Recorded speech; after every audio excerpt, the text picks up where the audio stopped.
Good evening and welcome back to Sports Talk ATL. I am Chase Earl, joined by Alex Lord. Another big day for the Atlanta Braves, and it starts with the guys that we just keep talking about, right? And we talked a lot about Drake Baldwin, but let's start off with the other rookie because you wrote a nice little piece talking about how the Braves have two Rookie of the Year candidates, and they're right. You're absolutely right.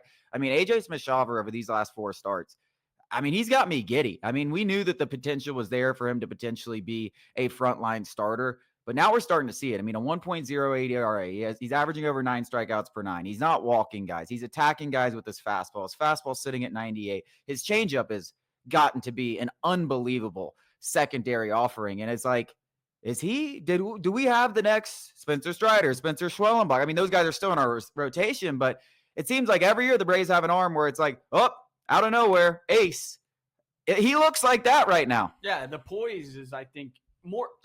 How calm did he look yesterday? I'm not going to say poise. It's like confidence. How calm did he look yesterday? He doesn't look like he's, stressing out about things. And like when you watch him walk off the mound, it honestly just looks like he's having fun. And I don't know if, it's been something that he's been doing in preparation or the fact that he's just been, the results are there. And obviously it's easier to deal with, some bad things when the overall body of work is good. But he looks great in terms of his body language. He doesn't look like he's tight. He's ripping back and throwing it. I mean, he looks like he's got the makings to be the next great one. Yeah, I think what was so awesome to see yesterday is that thing that you talked about, the confidence, the voice. I mean, he was cracking jokes coming off like the mound. When we almost got hit by I don't know who hit it, but he almost got hit in the face and he came off laughing. Yeah. And obviously, it's easy to laugh about those sort of things when you're going 6 scoreless, but it looks like he's having fun. Two-hitter. I'm having fun. Two-hitter over 6 innings. I mean, we obviously know about the near no-hitter he had against the Cincinnati Reds and then smashed in between that. He gave up 1 run over 6 innings against the Pirates. I mean, it's exciting because those developments, all of a sudden this rotation with Spencer Strider coming back, which we will also talk about, with Spencer Strider coming back is like, it looks really, really damn good. And if they can clean up the bullpen a little, just like those 2 or 3 additions that they need, whether that's Kimbrel and Giancarlo Lara, or it's an external guy at the deadline, if they can clean that up a little with Acuña coming back and Strider coming back, you're like, okay. I don't want to like scream yet, but I'm ready to scream. Like, you mean the season wasn't over in the first 40 games? I'm ready to burst. Like, I'm ready to burst for this team. And damn, I want to talk about Drake Baldwin. How good did Ronald Acuña look? Like, does he? His legs look bigger. I can't. Oh yeah. Like Did you see? Yes, you see those. Stronger. I mean, yeah, that guy tore his ACL. You wouldn't know. My leg, if I tore my ACL, would be like a little skinny chicken. Like it would be, and I got big legs, but like they would be like some people are just built differently. Like Austin Riley is a physically talented player, but there's levels to this. Like Adrian Peterson coming back from an ACL after like 6 months and led the league in rushing. Like nobody could have done that. Not many people can come back and look like Ronald Acuña Jr. And I think that's why people were so shocked when he came back from the first one and he was a shell of himself. I think he learned a lot. We said that when it first happened, that like he obviously learned a lot. The Braves obviously learned a lot from that experience. And there's no reason to think that he can't come back and be, obviously, I don't want to say 40-70 because I think he had already said that he's going to lighten up on the stealing.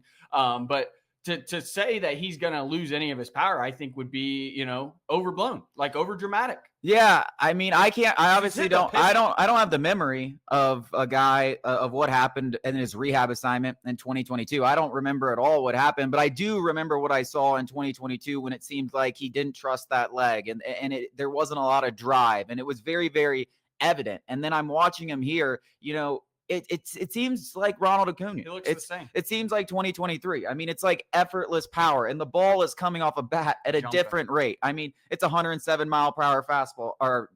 I wish it was 107 exit velocity. But yeah, I mean, it looks like him, and that should excite everybody. And the question is, when is it going to be time? I know a lot of people are speculating that next homestand, May 23rd, May 25th. That seems about right. I mean, I'd be shocked if they were like, oh, you know what? Here you go. Let's go to Boston. I don't think that's happening. But, a week away, I mean, that seems reasonable. And, oh, my God, if the Braves have a good series in Boston and we come back home and you got Ronald Acuña and Spencer Strider waiting, I guess they have Washington in between. I mean, it's it's going to be fun. Yeah, This is go time. Things are turning around, and I'm sure Alex Anthopoulos, the foresight that he has, and he's not an infallible GM like some Braves fans think that he only craps out gold. I'm sure he was chuckling to himself a couple of times in the early season when, the sky was falling. And at some points, I'm always trying to be the voice of reason. Like, hey, guys, long season, 2 best players are also coming back. At times, even I was like struggling to be like, good Lord, I can't keep peddling this. I can't keep, we're polishing a turd right now. And Alex Anthopoulos just knew. He's like, we just got to, keep our heads above water until we get healthy. Yeah. And we're getting healthy. I mean, it was hideous at times. Like there's no doubt about it. And it still can be ugly. Yeah. Like the bats. If you don't have Ronald Acuña Jr. and Spencer Strider, like it would be a lot of what we saw last year. Like you have a couple win streak and then it's like, what the hell? We lost a series of the Padres. What the hell? We lost 7 out of 10 games. Like I thought we were back. Like with the current group, it would still be difficult to be consistent. Thankfully, our best players are sucking. Thankfully, it's not. Yeah, I do want to talk about Matt Olson and this theory that, giving off days, that'll be our next segment. But let's talk about Drake Baldwin. Yeah. I mean, what else do we have to say? I mean, this is incredible.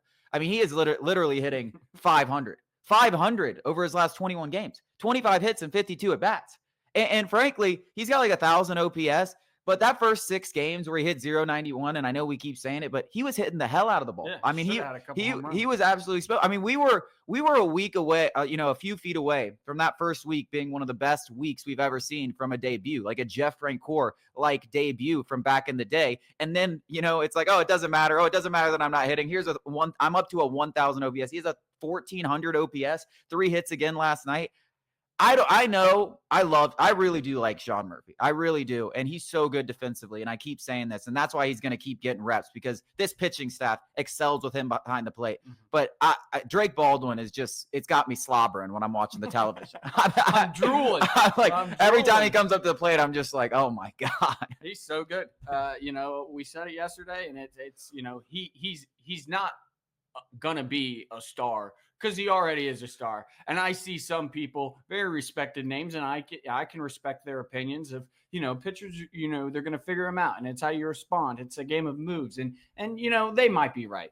I am not going to downplay how good this kid is because he does everything well at the plate. It's not like he's got a couple of holes. Well, he doesn't really have a power. He has power to all fields. He has contact to all. His willingness and ability. It's not just a willingness. It's an ability to go to the opposite side of the field so often and so well.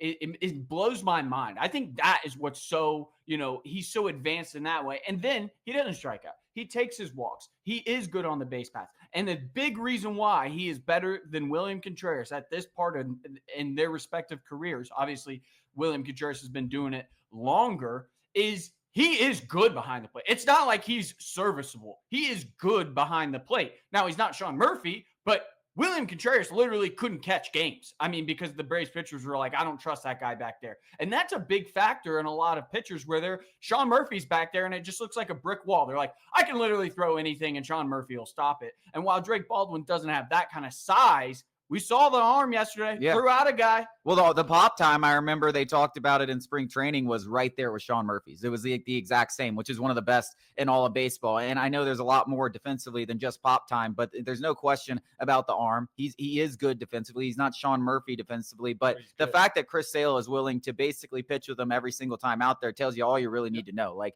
he has earned Chris Sale's trust. If you've earned Chris Sale's trust, everybody should trust you. Everybody should trust you. So I don't know what to say. I mean, 1.2 F4 is what he's sitting at right now, which got 2 rookie of the leads years. all the national. And he started 19 games, I think. Nope. 19. I mean, think about that over a full season. And I know he's not going to hit this hot, but that's 10 WAR. It's absurd. I mean, it's unbelievable. Even if he does half of that. It's a good problem to have for the Atlanta Braves, figuring out the Sean Murphy, Drake Baldwin tandem. But I have a question, and I still see it, and I don't understand why this is the first thing that comes to mind. It's like you have 2 good things, and we have to talk about one being bad. Like that is where Braves fans' minds go, where we're watching a star emerge right before our eyes, and and it's a luxury. We have 2 great catchers that every single day we are going to have somebody who's a plus at the plate and a plus in the box and behind the plate. And there's something in Braves fans' minds that are like, we got to hang Sean Murphy. Well, I don't understand why that's where your brain goes. I saw something even crazier, and I think it was from like Bill Shanks or something. I don't really know who he is, but he pops up on page and talks about the Braves a lot. Radio. Yeah, and he was talking about how Sean Murphy needs to rebuild his trade value. I'm like, but if the Braves wanted to trade Sean Murphy today, they would get a haul. Like his trade value is immense. Like what he brings behind the plate is incredible. And by the way, he has an 850 OPS. And by the way, his track record outside of last year when there were a lot of big circumstances for his struggles is damn good hitting the ball too. So you think they're going to be like, oh, he had a bad year? No, we're not going to trade him for anything. There would be 27 other teams would be calling. That people think that like good catchers grow on trees. It's one of those positions that, first of all, it's obviously prioritized defense. It's one of those positions. So anything you give with the bat is highly sought after in this league. Sean Murphy is easily a top 10 catcher in this league. Top 10. Top 5. Yeah. I said easily top 10. I was going to say, and I believe he's a top 5 catcher. I mean, we have 2 top 10 catchers. There's a chance I would say he's the 3rd best catcher in baseball, maybe 4th if you want to put Will Smith of the Dodgers there, but Cal Raleigh out in Seattle and William Contreras. And on any given year, he could be the best. And like I said, 26, 25 other teams would be giving out hell of offers for Sean Murphy. Yeah. I guarantee you if that call comes through, and I bet it has come through. I bet they'll probably be like, huh? Yeah, I bet teams see Drake Baldwin. They're like, and once the name Sean Murphy or Drake Baldwin comes out of the mouth, it goes like this. Nope, not interested. Beep. No, there is a chance. Can't we just be happy that we have 2 good catchers? Yeah, there is a chance one day one of them gets traded because they are so valuable. But right now, after 20 games of Drake Baldwin, let's see him do it. Yeah, it is hilarious. It's also like I am so high on Drake Baldwin, but acting like this guy is a surefire Hall of Famer is also a little disingenuous to how hard baseball is. Yeah, like he's gonna fail eventually. You know that, right? Yeah, I think he will be amazing, but injuries could arrive, struggles could arise. Let's give it a season. Let's say, hey, we have 2 of the best. We have 2 maybe top 5 catchers in all of baseball, and that's a pretty damn good problem to have. And neither of them are getting traded. Well, and none of those calls are happening. What's also hilarious is people acting like Sean Murphy would just net a good reliever. Like, guys, the price for Sean Murphy is much, much bigger than one high leverage reliever. I saw Mike Bell be like, we should really, Drake Baldwin needs more time, but we should really think about, trading Sean Murphy for a better reliever. Do you know how easy it is to find relievers? You can literally go find somebody who throws 100 miles an hour and hope he control it, and then you got a good reliever right there. I'd argue, we got to go to break, but I'd argue the Braves could get more now because of that extension and more team 100%. Control than they traded away for him. And look what they traded away, William Contreras and a bunch of top prospects. So they could get a lot for Sean Murphy. More Braves coming up after the break.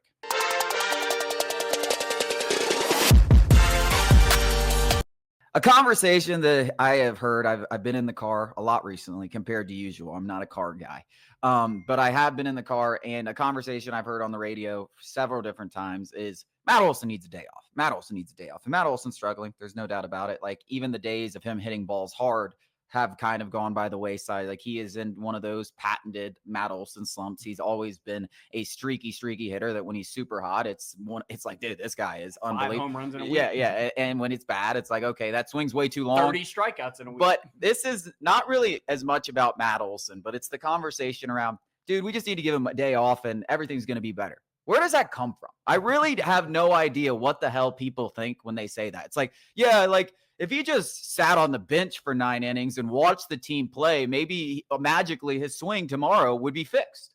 Like, where is the logic, guys? It's like, oh, he just needs some time to think about it. But I bet you he goes to bed every night and is thinking about it.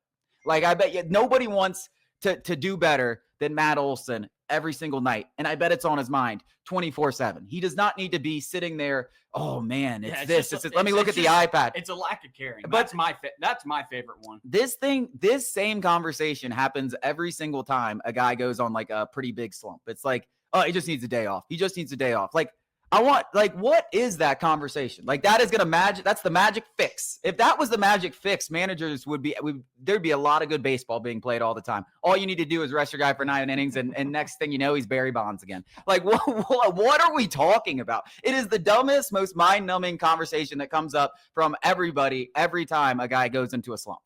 Unless they said, like, hey, I just need to Yeah, for sure. He wants a day, he wants a day. Yeah, but going out, I think like in my head, if I was, struggling with something, I could, take a break. You get up from a problem, you go walk outside. Baseball, I don't know if it's really like that. Obviously, I played it at a very, very low level. But in my mind, I want to be in the box and seeing as many pitches as possible because I think I can work myself out of it. Where if I just go leave the ballpark for 24 hours and don't think about baseball and then come back, I don't know how that's magically going to make you, remember how to hit a baseball. It's really damn hard. I mean, I think funnier than that, I think, is when these little dweebs, you peons out there who go, they just don't care. They just don't care. They're just collecting a paycheck. Are you?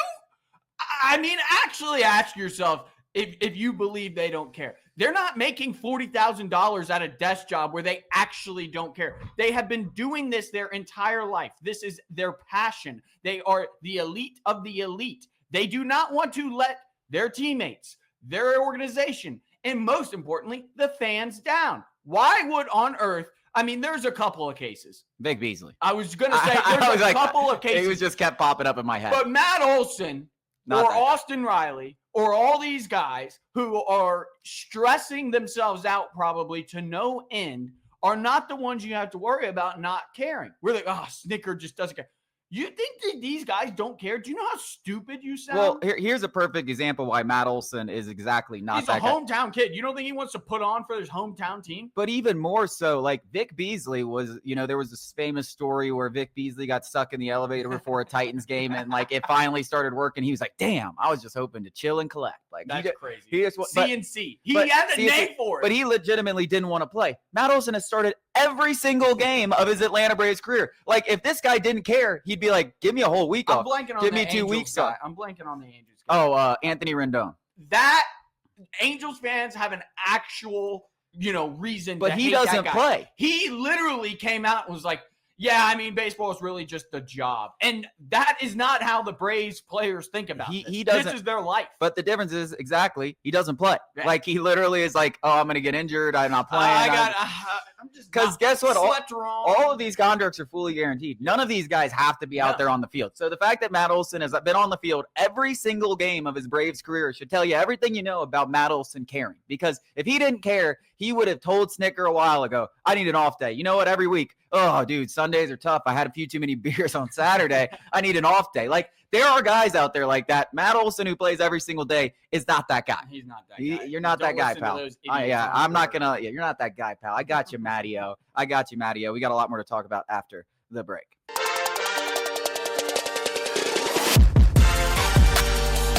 Giannis is going to headline the entire summer if the Bucks do indeed decide to put him on the trade market. I'm still 60-40. Like I think there's a 40% chance Milwaukee just says, we love you, and Giannis goes, I love you too, and then they just like end up being like, let's stay together and suck. Like it's gonna be like we're gonna suck together, man. And then when we win a championship, it's gonna be so cool. And like that thing's just gonna get to Giannis. He's like, I could never leave you, and that's what's gonna end up happening. But if he does get traded, it will take up all the headlines in this interesting piece from Brandon Robinson, who laid out 3 things that Giannis is looking for. Now, I don't know how plugged in he is, but let's just assume this is right. Giannis seems right.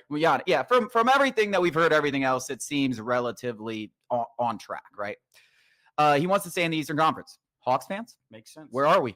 We're in the Eastern Conference. All right, check that box. Yeah. He wants to have a place where he has ownership, control, like roster control, a say, right? He wants to have a voice. He wants to be heard. Everyone wants to be heard. Who doesn't want to be heard? You're crazy if you don't want to be heard, especially if you're Giannis and you're top 5 player, one of the best players to ever play. It would be weird if he didn't want us. The history of the game. And the other thing was he wants to go to either a destination that has a star or can attract stars. And the Atlanta Hawks have a star. So about the only question you have is, will ownership give him a shea? I will say the wrestlers, you never know with them, but we're doomed. We're doomed if they're not willing to say, hey, we'll give you a say. I imagine as desperate as they've been trying to get a star, remember the DeJounte Murray trade, they would be more than willing to say, Giannis, you can have a say in the roster construction. Looks like we check all 3 boxes. Now, he mentioned Toronto and Brooklyn, which is the thing I want to ask you about. What the hell is that about? I like what star has ever gone and been like, I'm going to Toronto. Kawhi Leonard won a championship, spent 1 year there, won a championship, reached the highest pinnacle of his career probably,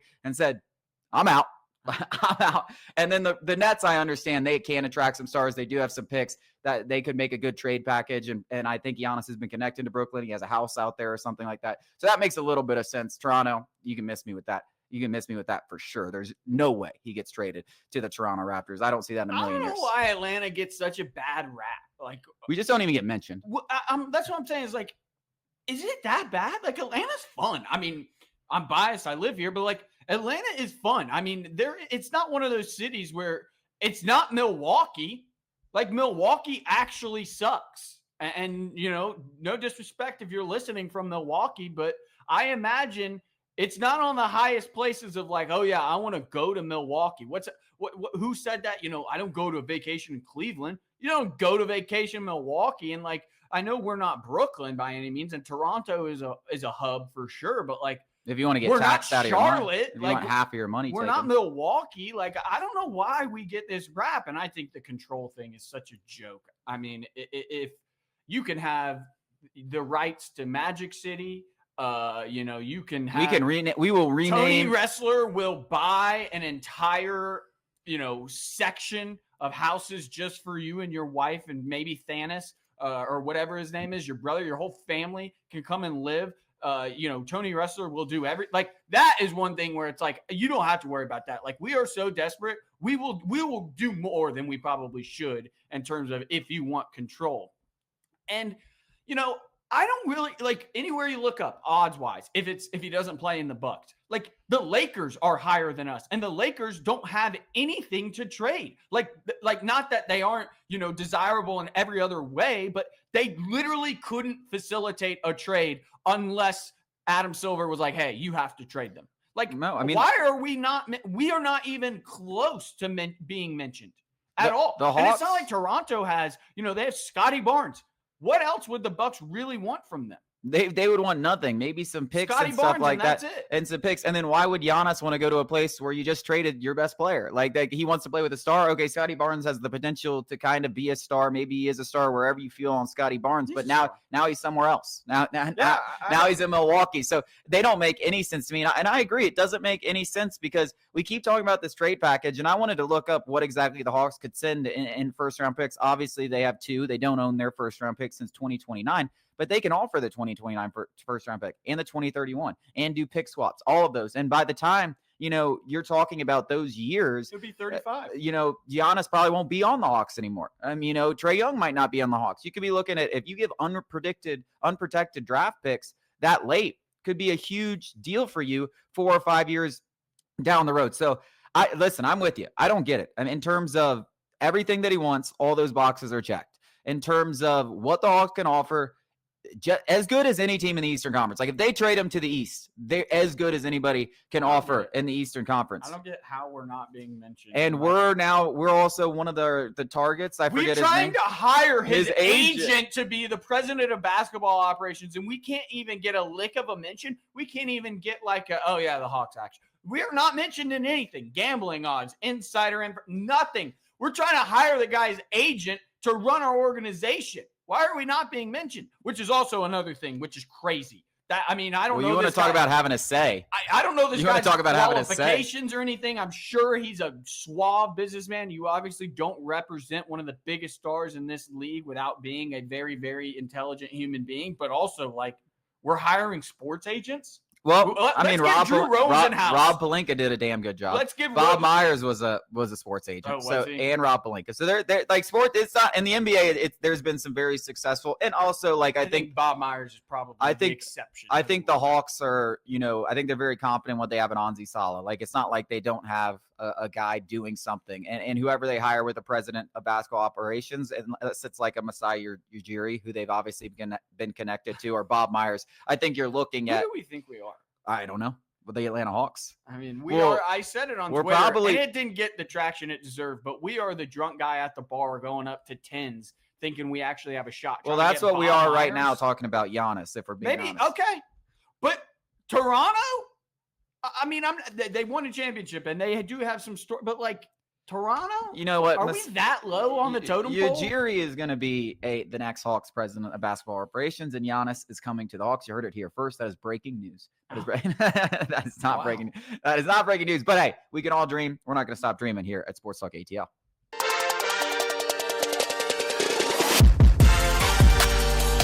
We got a Game 7 for an opportunity to go to the Western Conference Finals. The Thunder, who I keep waiting. I mean, we both predicted the Thunder to just finally get over this hump. You know, they're the better team, you know, play up to their level, go out there and in this series, even on the road in Denver, and they just can't seem to get it together offensively. All the pieces around SGA and even SGA at times just haven't had it, particularly Jalen Williams, who has been unbelievably terrible, and he's really a damn good player. Mm-hmm. But this has been a very, very poor performance for them. And now we got a Game 7, even though it's in your home building. You got Jokic on the other side. You got a team that's won a championship on the other side, who's got all the momentum. Anything can happen in this game. I still like the Thunder, but hell, if Jokic goes out there and balls, who would be surprised? Nothing better than Game 7. There's literally nothing. And we're getting another one tonight. Okay. I mean, Celtics are winning. The Celtics have been shouldn't have hopped on that. Shouldn't have hopped off that bandwagon. Celtics are underdogs for the third time in the last 50 playoff games. That feels fake. I bet. How much is it though? It's not 2.5. It opened at 3.5. Celtics winning that game. 2.5. I do think that the sharp bet is Celtics. But you know, the Game 7 Thunder. If I was a Thunder fan, I would be pooping my pants. I mean, I'm serious. I would be like, we were going to lose this game because we are the better team. There should have not even been, this shouldn't have been a Game 7 type of a series. And yet here we are. I mean, we are the better team in every single facet other than maybe Jokic is the best player in the series. As far as the season, you know, SGA is probably, but in this series, you have like the second, third, and fourth best player. And you still are just getting out. It almost feels like out hustled, which is crazy for an OKC team, which is so young and also so athletic. You're getting out coached without a coach. Jokic is doing the semi-pro. I'm the coach, owner, and best player. It's shocking to see this. He might be the best coach in this series. Like, yeah, he might be. Listen, I would be sick to my stomach going into this game because obviously, as a fan, they have nothing to lose. The Nuggets. Any Game 7, you're obviously sick. But if you're in a position, I haven't even felt this position in my entire NBA lives, all 30 years. I've never felt a position like the Oklahoma City Thunder where they are so clear and obviously the best team left. Their buttholes must be that. They have been the best team, like the top seed, their biggest opponent left. The Celtics are down 3-2 and just lost Jason Tatum for the season. You've got the Pacers, who you are. It has been given to you on a silver platter. The Golden State Warriors lost Steph Curry, like injuries left and right. Damian Lillard, like. This is yours. OKC, the NBA has tried to gift you all of the pain that you've been through with Westbrook and Durant and that whole saga and watching all of those stars leave. This is the NBA's gift on a silver platter. And you're about to blow it. You're about to blow it to the Nuggets, who have like 2 players worth a damn. Like that 1.5. I mean, I would be sitting there puking. I am puking leading up to that game because it's like I've never felt that close, and I am feeling it for Thunder fans because they are going to blow. You never got that close. No. I'm in the Bijan Robinson jersey for those who are listening on podcast or whatever. Yeah, I've never felt that close in anything but baseball. You were in Houston. Oh, that is true. I thought you were joking. Oh, yeah. Like you literally have never been close. Well, see, that's actually a different feeling. Like that game, that championship was locked up. You had it. And I was already celebrating. Like when people say you've never felt what a Super Bowl feels like, yeah, I have. Like the game for that halftime for about 45 minutes there, like the Falcons had won the Super Bowl. Like that I felt it. Like you can't take that away from me. So don't ever say, "Oh, you never felt what a Super Bowl feels." No. I felt what a Super Bowl feels like for 45 minutes. And it was the most electric feeling of my life. And yes, it got taken away, but you can't take away those 45 minutes. I felt it. I mean, the Thunder have got to be looking at themselves and thinking, how did we get here? How did we let this happen? And that's the thing is like the Nuggets have absolutely no pressure. They don't have a coach. Nobody expected them to even get to this far, let alone, like be on the brink of a Western Conference Finals. They have literally nothing to lose. They have the most experience. They've been here. They've done that. They've already won a championship. Dude, I'm a Thunder I fan. mean, I had a championship parlay that I made, months ago, February, right? And I think it was like Duke winning the championship. Obviously, it lost first leg, but we thought Duke I felt safe with that Duke pick. And then obviously we had someone winning the Masters, and like he didn't win it, but that was like, okay, that's really nerve-wracking. But the one I was most nervous about was the Nuggets. I was like, the Nuggets don't have a chance of winning the championship. Now I'm sitting here, I'm like, they're one game away from probably being the damn favorite to hoist the trophy. Well, we were talking about it, or I talked about it yesterday, and how stupid of a bet you would have to do before Game 6. The Thunder were like minus money, barely minus money, but still like minus 125 to win the championship. And they hadn't even gotten to the Western Conference Finals. Like, if you put your money on that, you are an idiot. But that also tells you how big of a favorite they are. Yeah. Like how much better literally Vegas is. Like they think they are 10 times better than every single team. And they're not wrong. I mean, they have been the entire season. They are that talented. But I'll tell you what, they lose this series in Game 7. Those Jalen Williams clips will last forever. Him being an idiot after Game 1 and just like you grab the ball and then you tweeting out memes, being on his phone. Take it a little more serious next time. Maybe you don't shoot 30% from the field. But yeah, he will get absolutely flamed if they lose this. A couple more segments coming up after the break.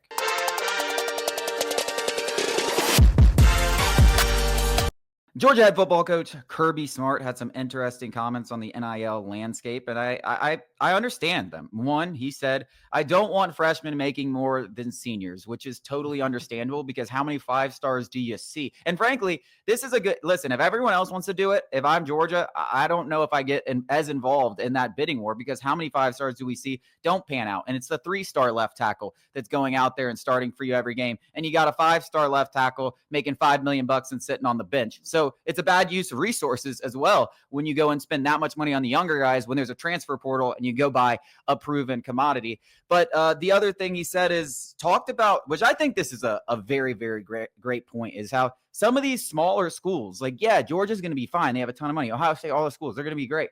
But like the way that college football runs this entire thing and how all the money will get thrown into that, and basketball, all the other sports are going to kind of get weeded out because they need that money to hand to other players. And then if you go even further, the smaller schools that aren't going to be able to compete are going to stop making money. And then all of a sudden they're going to be like, having sports teams and spending all this money traveling and hosting these big events is now no longer making us money. We're just going to disband sports. And now you got what?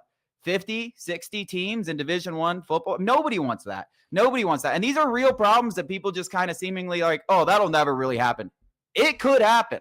I don't know how. Well, I do know how, because people are crazy, and no matter what, I could go save a kitten from a burning building and, feed a homeless man. And PETA would call. Somebody would have a problem with it. But this is one of those comments that it's like, dude, nothing he said was wrong. And people are taking it as like, oh, Kirby Smart wants my son to starve to death. He doesn't want my son to make any money. It's like, he didn't say that. He literally didn't say that. He started. And you know what? It's also people like trying to twist the words into him being like, Kirby Smart's so greedy. He wants all the money for himself. It's like, dude, I don't know what is going on in your life where you are just so delusional and can't just take a word. Like, he is making a rational statement about that is fair. Like, no offense, but like Bryce Underwood, why in the hell does he deserve $12 million? Well, you're only worth what somebody will pay you, but still, like, you're telling me that like Bryce Underwood, who might not even start for Michigan, should be making more than their starting quarterback? Like, that's not a hot take. That's not a hot take at all. And people are acting like, he's like going into your bank account and taking your money. That's not what he's saying. Georgia is already doing what Kirby Smart has already said. They backload their NIL deals, according to, like Brooks Austin, UGA insiders.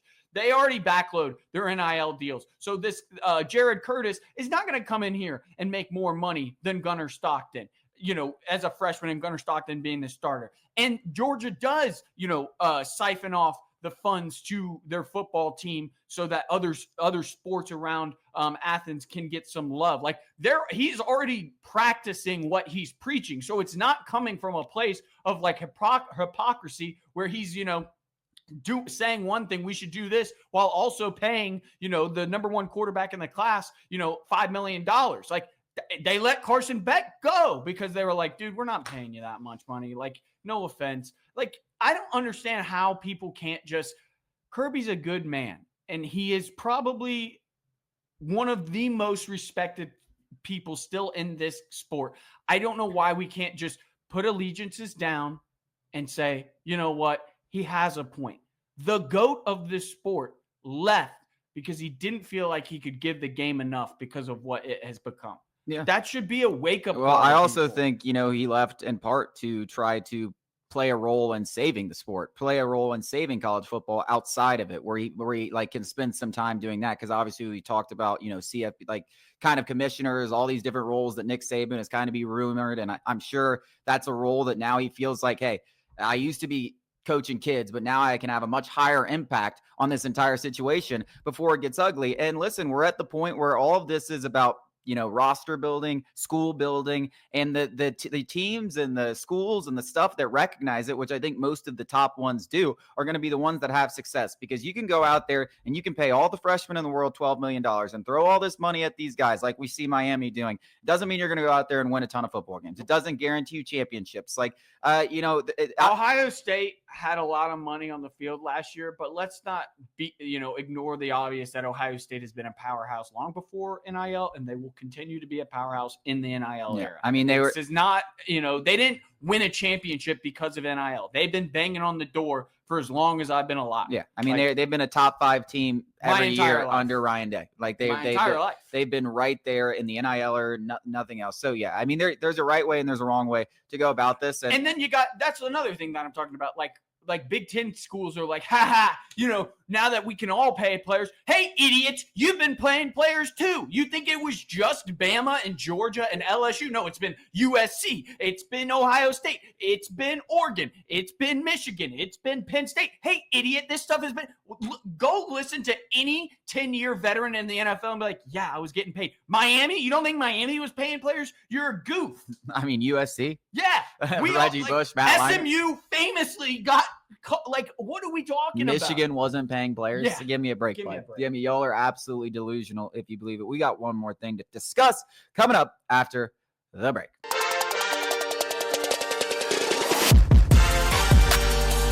PGA's Championship underway at Quail Hollow. We have seen the first 2 rounds. Who do you think? We should have done this beforehand, but I guess we had a lot of topics. It's easier. It's easier to do it we weeded out half the crappy field, right? Like Rory, bum. But what a rough first round Rory had. I mean, he's driver. For a guy who came into it as Quail Hollow is Rory's home course in America. If you've ever seen, signs of this guy is not going to win this championship. I mean, it was like he just won the Masters. He's already won here, 12 times? Are we sure he's been sober since? I probably wouldn't be.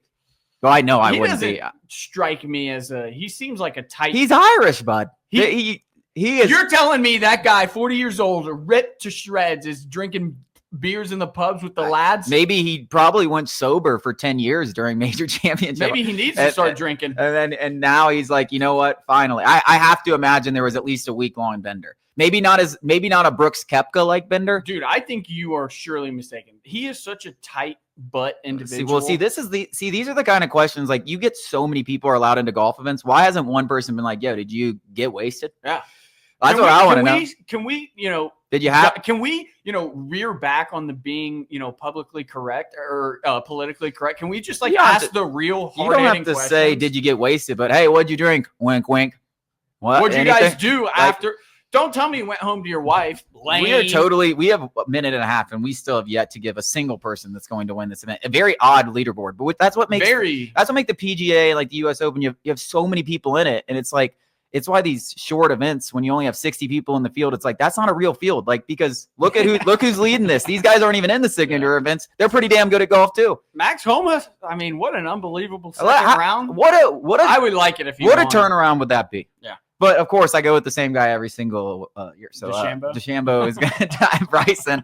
Come on, baby, it's time. I mean, this is a course. Talk about big hitters thrive on this type of course. I think Scotty should be obviously world #1 player. Breaking news, but he played as bad as he possibly could have played in round 1 and still ended up 1 under. I mean, I think we get a Scotty versus Bryson late Sunday battle. I'm gonna That's go what with I'm here Scotty. for. And Homa in the mix too, which would actually be the Love Masters that. 2 years ago. Love It'd that. be literally the Masters 2 years would ago love when those three. Whoever it is, I hope there's just Sunday contention. I don't want it to be like, oh, this. I don't think you're gonna have to worry about that. It doesn't seem like anyone's. I anywhere love close. watching these balls go into the rough and just disappear. Yep.